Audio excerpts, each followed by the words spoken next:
जय श्री राम। नमस्कार। मैं धीरेन्द्र मोहन त्रिपाठी और आप देख रहे हैं यथार्थ संवाद। साथियों, आज हम अपनी बात शुरू करेंगे एक प्रश्न से।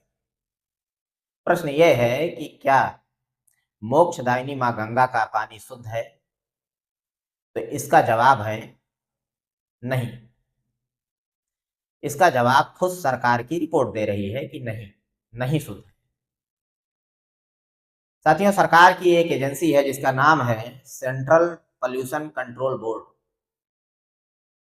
जो प्रदूषण को नियंत्रण करने का कार्य करती है, उस पर आंकड़े जारी करती है। ये सरकार की एक संस्था है। इसकी रिपोर्ट है। रिपोर्ट ये है कि इसने गंगा के पानी को, माँ गंगा के जल को कलेक्ट किया और इसके वैज्ञानिकों ने उस पर शोध किया। शोध में निकल कर आया कि माँ गंगा का जल अशुद्ध है, और अशुद्ध ही नहीं है, इसमें फीकल कोलीफॉर्म नामक बैक्टीरिया पाई जाती है। फीकल कोलीफॉर्म जो बैक्टीरिया है वो अपने मानक से ज्यादा पाया गया गंगा माँ के जल में। अब लगे हाथ आप ये भी जान लीजिए साथियों कि फीकल कोलीफॉर्म बैक्टीरिया है क्या। फीकल कोलीफॉर्म बैक्टीरिया है मानव मल या जानवरों के मल में पाया जाता है। ये दो ही जगह पाया जाएगा, या तो ये मानव मल में पाया जाता है और या तो ये जानवरों के मल में पाया जाता है। और ये कलेक्शन करने के लिए जो जल लिया गया, ये अमृत स्नान शुरू होने से 1 से 2 दिन पहले लिया गया। अब वहां जानवर तो थे नहीं स्नान कर रहे थे, वहां इंसान ही स्नान कर रहे थे, तो जाहिर सी बात है ये इंसानी मल में पाया।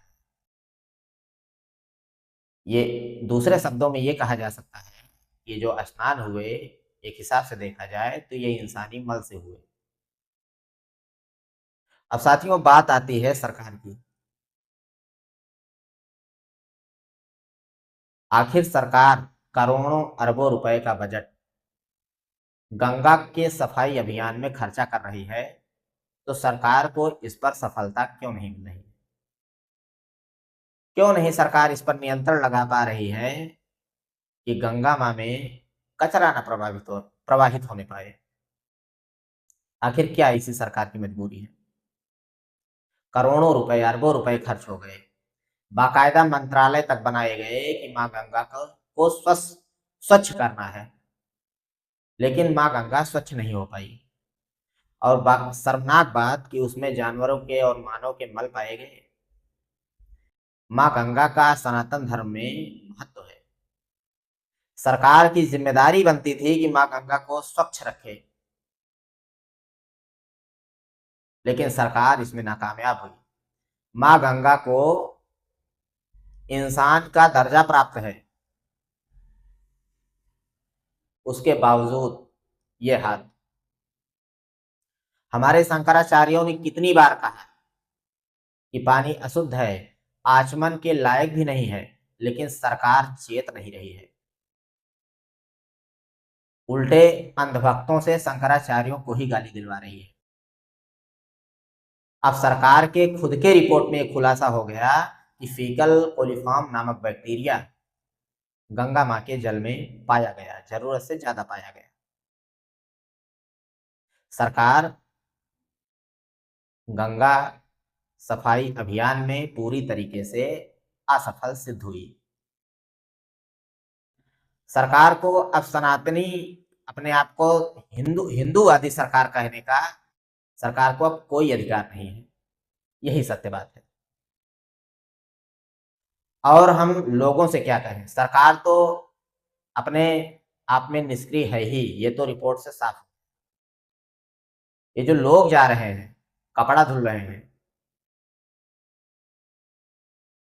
जबकि सिर्फ आचमन करने का प्रावधान है, अपने ऊपर पानी छिड़कने का प्रावधान है, लेकिन लोग वहां कपड़ा धो रहे हैं, घुस घुस के उसमें मल मल के नहा रहे हैं।